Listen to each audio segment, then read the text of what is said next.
So we're learning Tanya, chapter 15. We're in the middle of page, on page Chof Aleph.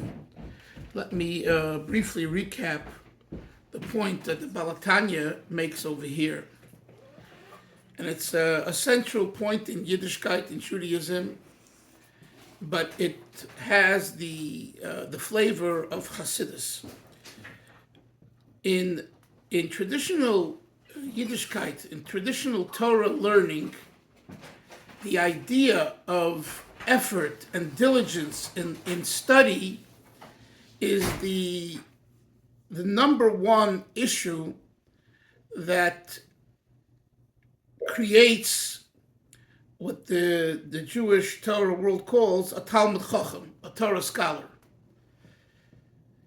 We have seen and we see and we will see people with very, very good heads and lots of knowledge, great memory, but they aren't the top scholars, the top Talmidei Chachamim of the Jewish people. And the reason is because they weren't and aren't as diligent as those who are diligent and put in greater effort, and hence know more Torah, know how to explain it better, and eventually become the leaders. So the idea of effort and diligence of Torah is a key element. Hillel, could you please mute yourself? So this idea is a truism for Judaism, for Torah. There's no chiddush that the Alter Rebbe adds to that, except when one studies the Jewish psyche. And that's what the Alter Rebbe does here in Tanya. He studies not only the Jewish psyche, the non-Jewish psyche, the world psyche. He looks to understand man from the inside, who he calls the true man, the true person, the real person. This is what Tanya is a study of. And this is what makes Tanya, just for a moment, so unique in comparison to most other Svarim, including Hasidic Svarim. We're in a very methodological, organized, concise, warm, intellectual way. He gives you an insight into yourself. And that's very rich and very important. So, here in chapter 15 in Perek Tezvav, after explaining to us the 5 categories, the 2 types of the Shoyim, the 2 types of Tzaddikim, and the Beinani, you would think he's already done his job and he can go to sleep. No. He has more to say about the Beinani. And what he says here is that this Beinani that I've lauded and told you and taught you that you can become if you only want to be a Beinani, requires the element of effort, of avodah. And ever since the Balatanya wrote this and taught this, this has become a mainstay in the philosophy of Chabad. And do not allow anyone and anything to tell you otherwise. So regardless of what you see on the street and in a Chabad shul or a Chabad house, which is all very nice and very good and has value, true Chabad, as from the perspective of the Balatanya, who is the founder of this movement, it's all about avodah. It's how the Beinani within his avodah, within his prototype, needs to exert avodah. And if he doesn't exert avodah, he's a lacking Beinani. He's a missing Beinani. He is kind of a crippled Beinani, if I may say so. And this is astonishing. Because here you have Avram, a person who doesn't commit a transgression, a sin, in thought, in speech, in action. Right? What more could you want from a person? And I repeat again, what Lubavitcher Hasidim would say, Halavai Beinani. If only I could reach the level of a Beinani. Comes along, the Alter Rebbe says here, even if you reach the level of Beinani, and you're careful in Machshava, Dibur, Ma'aseh, and thought, speech, and action, but if it comes easy to you, for whatever reason, you're not a true Beinani. Are you a Rasha? Definitely not.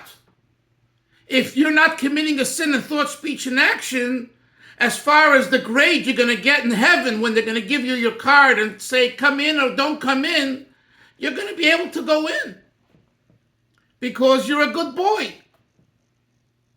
And it's not that it took work to become a good boy, right? And you worked yourself out where although you have an urge, which is different than the tzaddik that we've discussed, the tzaddik has eliminated the urge. You have an urge, but you control your urge.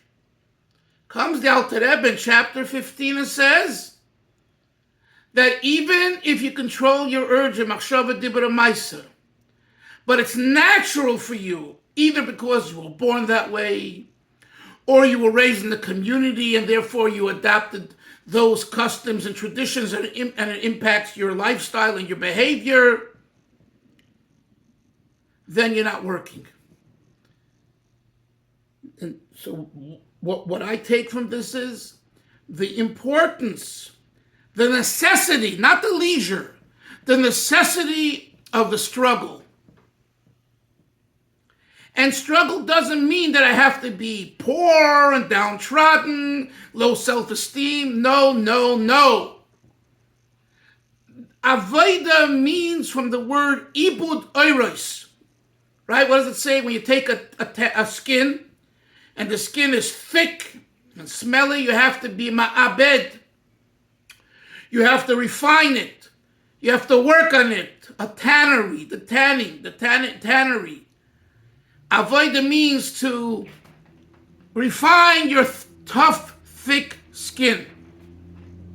And guess what? When you learn Chassidus, and you learn more Chassidus, and you learn more Chassidus, at the end of the day, something rubs off. Something rubs off. Okay? And I'm not talking about something rubbing off I put on now instead of one pair of tefillin, 2 pairs of tefillin.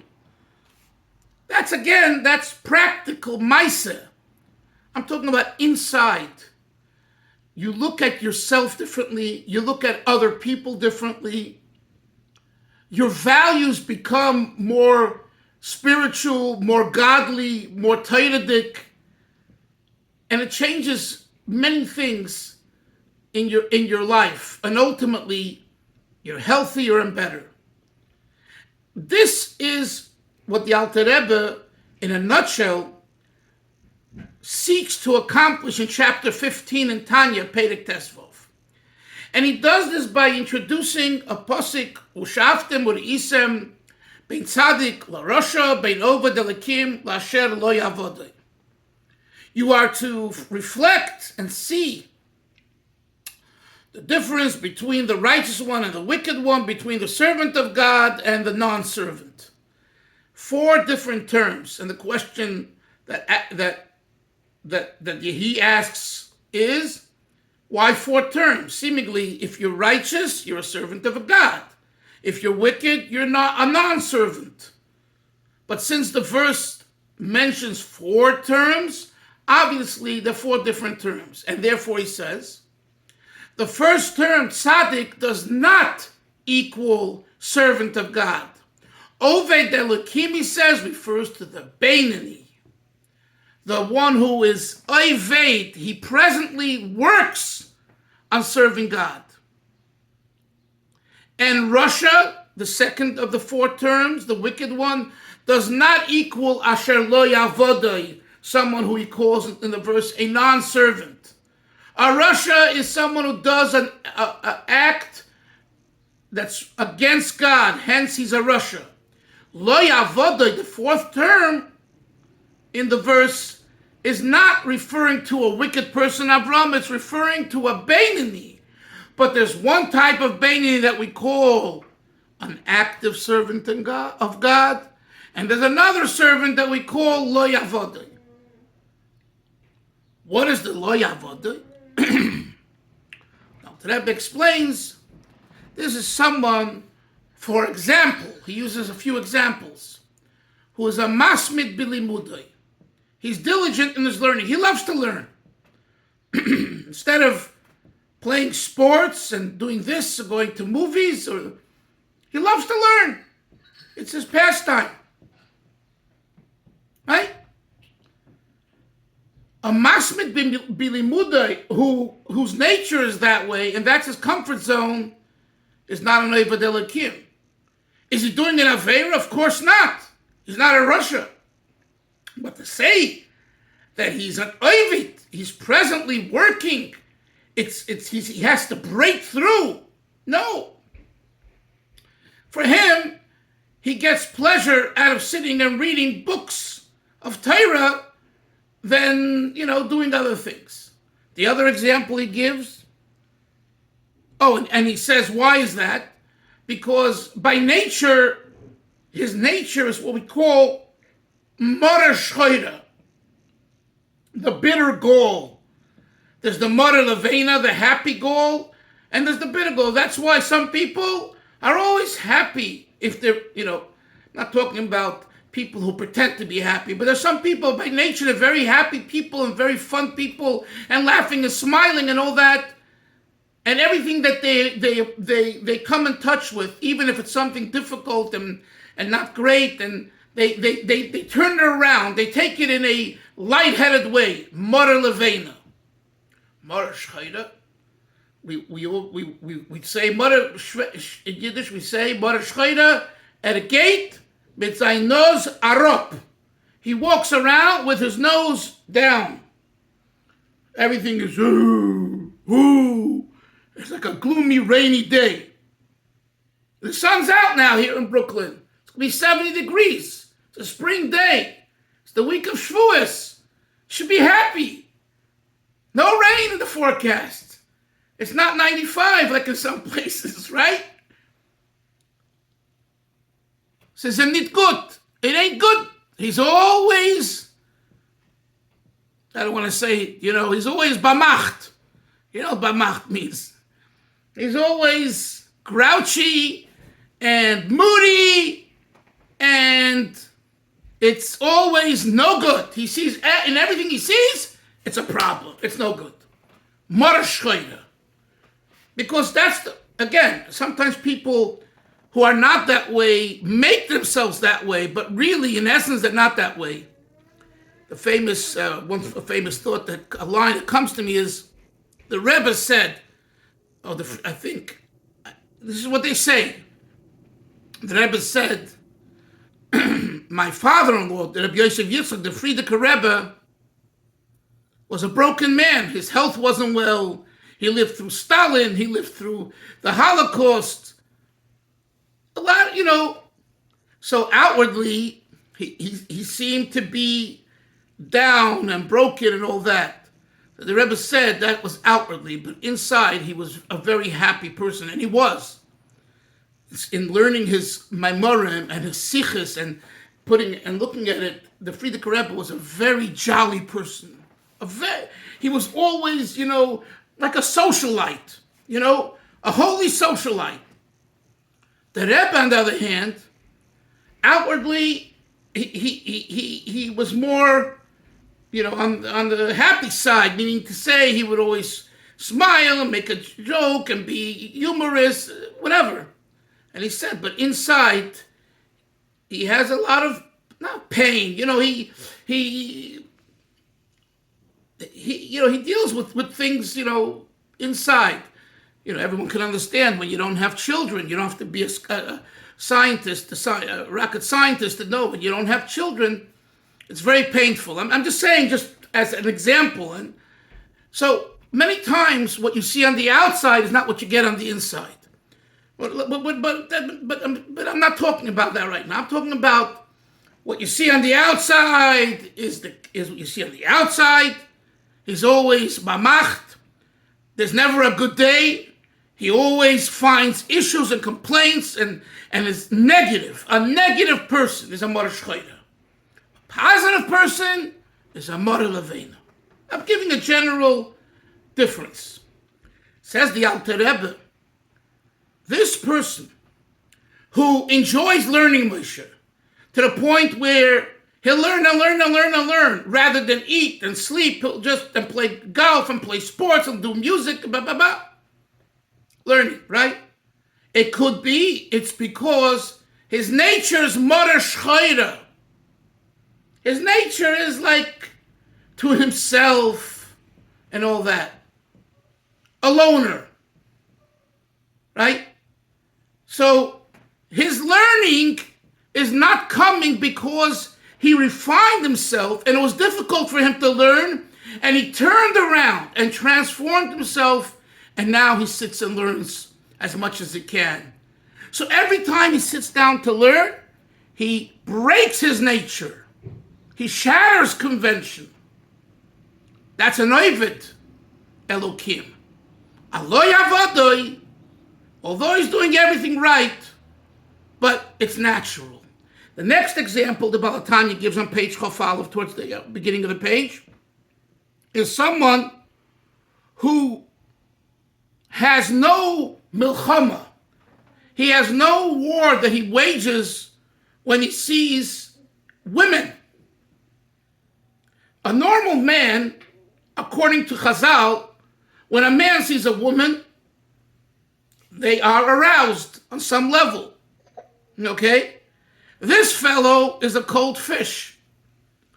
You put him in front of the prettiest women and all that, and he's not fathomed, he's not bothered, and he's not aroused at all sexually. I'm not talking about, acting on that feeling, but just the arousal. And this guy is not that way. Why?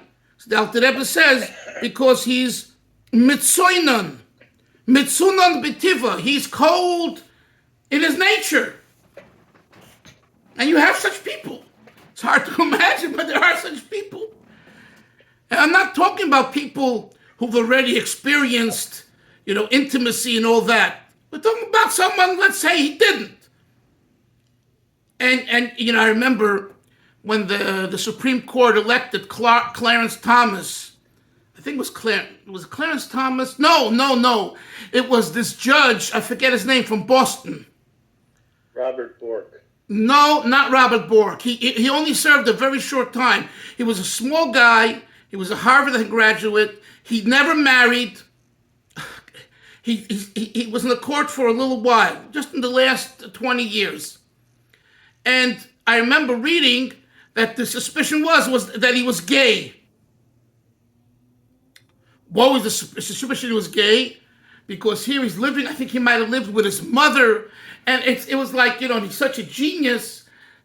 What I'm saying is that Mitzunan Betiva, in other words, again, maybe he was gay, I don't know, but the point is that right away we go to an accusation. Maybe he's Mitzunan Betiva. He's a type of person that women and all those things don't talk to him. He has no interest. Although the Maral of Prague writes that kosher zivugim kikriyas yamsuf, that it's difficult to pair people, marriage-wise, like the splitting of the Red Sea, the Maral learns Pshat. I was told this by the Amshinover Rebbe when I saw him 25 years ago in Bayit Vagan. So I was talking to him about Baruch Hashem, I have many girls. I'm talking about different things. So he told me this, so I give him the credit. So he told me that kosher kriyas yamsuf kirim. He says the nature, according to the Maral, the nature is that man and woman, male and female, should be attracted to each other. That's the way God created the general nature of the human species. And the difficulty is to pair them up. But not the difficulty is that they don't want to be with each other.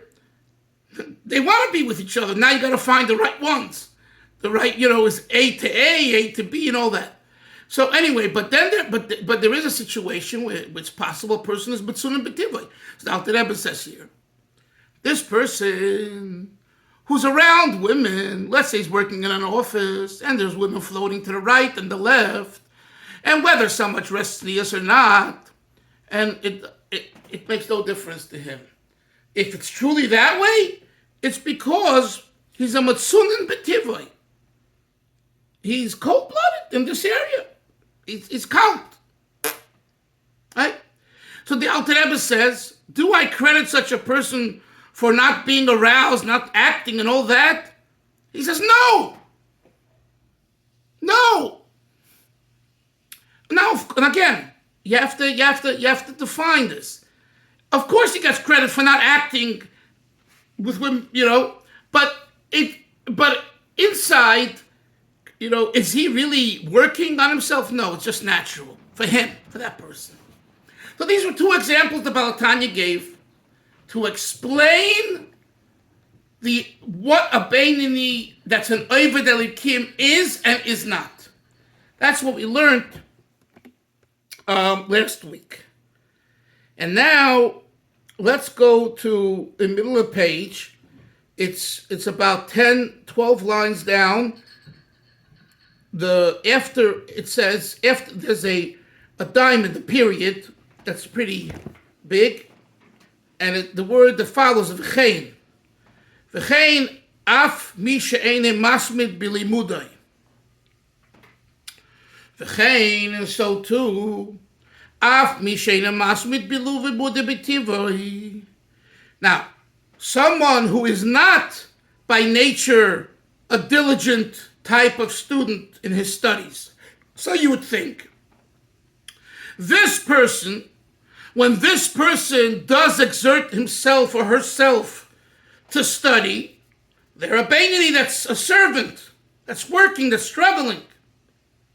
Says the Alter Rebbe, but in this scenario that I'm bringing, Rak shehirgil atzmei lilmid basmo de gedoyla v'nasa hergil loy teva sheni. This person has trained himself to be diligent, and it becomes hergoloi, becomes a routine to the point where it becomes what we call avi teva sheni, second nature. So true, initially Yoini, it's not his nature, but he works and he becomes so comfortable in his own skin, Moshe, that now it becomes second nature to him. Is this a Beinoni that's considered an Oved Elokim? No. Why? Because it's enough for this individual to arouse what he mentioned earlier, a latent, hidden love in your heart for God. So in other words, someone who has made study of Torah his second nature, and all of a sudden feels non-interested in studying, he kicks back into the recesses of his heart, which is in love with God, and therefore it's God's Torah, and he starts learning. You don't need much effort. You just need a kickback, a flashback to the Ava Musateres, to the hidden natural love that you have in your heart. Unless this person it's become second nature, Elim Kain, Roitza Lilmad, Yosem Merigilusai. If he desires to learn more than what he's accustomed to, and he learns more than what he's accustomed to, then he's an Oved Elokim. So say you have your Shir and Gemara, and Daf HaYomi, and in Chassidus, and in the Siva Shalom, and whatever else you're learning. But it's like natural. Now I have my Chavrusa, right? You have told me you have Chavrusas this time and that time. Very nice. But if you don't feel Every time you go to learn that you don't want to do this, and you're breaking yourself to do it because it's the right thing to do, and what Hashem wants of you, you could be a Beinani, but not a Oived Elokim. You're not a Beinani that's a servant of God because it's become second nature for you. And this explains, Yoini, many of the questions and issues that you've asked over, and about different people in the Frum community. Even if it's not natural to them, but becomes second nature, whether it's because their parents or their community or their family or their wife or their husband, it doesn't mean that you're an oived. You're a great person. Believe me, you're doing the right thing, and halavai, we should all do the right thing. But what we're looking for in Tanya is much more. The Tanya is not satisfied with being a nice boy. The Tanya wants work. And this is what we're looking for in this chapter. Are you really working? So you say, I am working because it's not natural. Hey, wait a minute. Okay, but did it become natural, second nature? And if it did, you're not working again. But this wasn't the way I was born. I know that. But you've been living this way for so long, and you're comfortable in your skin. And it's your habit now. It's Teva Sheni, but it's a Teva. Second nature. An adopted nature, not a genetic nature, but it's become your nature. So you're not really working. And with this, the Alter Rebbe says, we'll understand the famous Gemara in Chagig, I believe. This will explain what it says in the Gemara. The Oived Elikim, who is a servant of Elokim of God, Hainu Misha Shoyne Pirkei Meya Pa'amim Ve'echod. Someone who learns the same piece of Torah 101 times.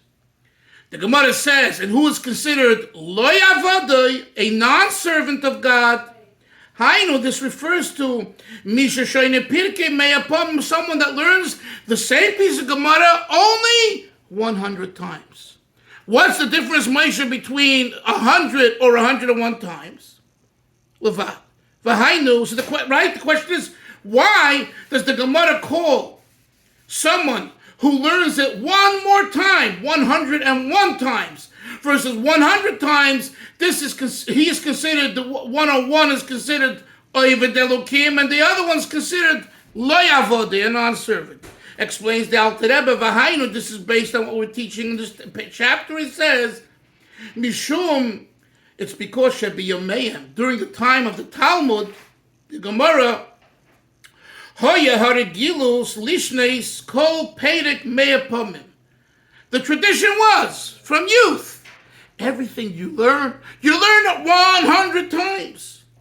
Kedisa Hasam, the Gemara, there in Chagiga brings an example, Moshul, Mishuk Shel Chamorim, from a marketplace of donkeys, Sheniskorim, that are rented Le'eser Parsi for 10, it's a figure, 10 Parsi, Bezuza, Ula'achadasa Parsi, Betrezusa.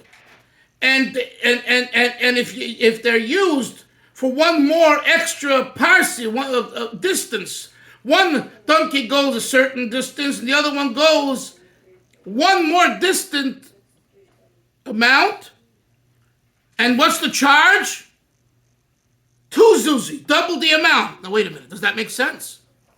If you go 10 parsi, it costs only 1 zuz. And you go 11, one more, it costs you double the amount. What's the reason? What? It's like gasoline. Why? Camp fairs in Chicago. What? Like camp fairs in Chicago. Yeah, okay. It's a shorter distance, but... What does the Alter Rebbe say? It's because the 101st time and the extra mile is different than what you're trained and accustomed to. So because you're breaking your nature, you get full credit. In this case, it costs you one more, the equivalent of all the 10 rides, the 10, or someone who learns 101 time when the custom was, Moshe, only to study it 100 times. In other words, to study that extra 101st time is breaking your nature. It took so much to learn that one extra time. And this is so true, Chevra. This is true in life. When we become comfortable with something, we can do it in our sleep, right? Right? For example, Ashrei we say 3 times a day. Well, if you say it 30, 40 years, 20, 30, 40 years, after a while you memorize it. Now go and stop yourself from saying Ashrei by heart and look back into Siddur and read the Ashrei in your Siddur. Lots of us have that problem. No, we just can say it in our pajamas asleep. No. Say it from your Siddur. It's hard. I'm not used to it. That's where you get credit. So this is such an important lesson. I will stop here and we'll continue tomorrow with Hashem. And you see, when you learn this, Moshe, you know what you walk away with? One thing is that whatever I do, the little bit that I do, if I do it with effort and diligence, I'm greater than the great Beinoni who's like a perfectionist in Machshava Dibur Maisa. Because it could be that guy and it is comfortable in the skin. So big deal. For me to break a habit is so difficult, and I break that habit, you get more credit for breaking the habit one time than the guy who doesn't break the habit and does what he's supposed to always. Now, of course, to walk away saying, therefore, I'm greater, that's not the point.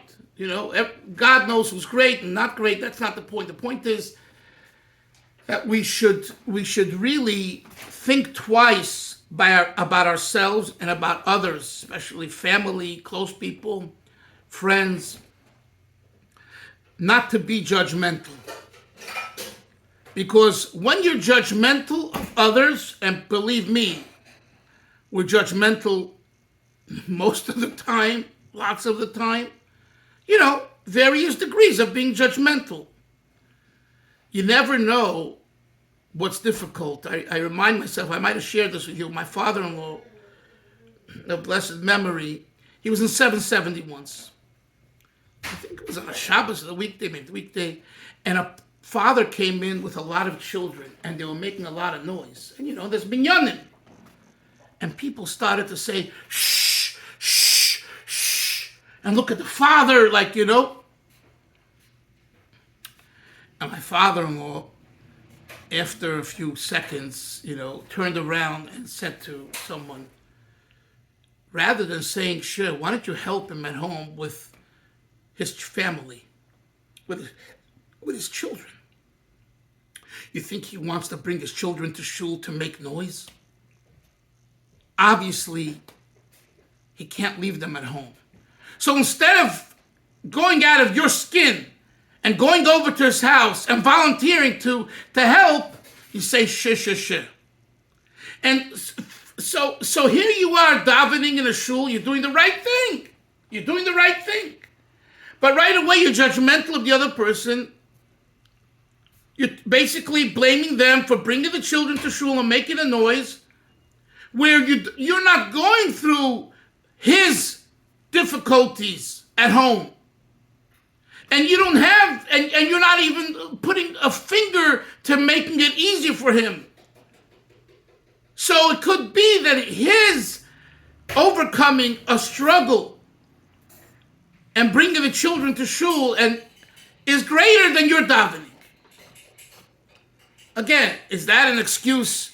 There should be noise and all that. I'm not saying that there's an excuse, but there needs to be a sensitivity. And this is a very practical outcome from today's shir that we all take with us. Have a great day, and we'll see everyone tomorrow. Mitzvah Shem Shalom. Bye.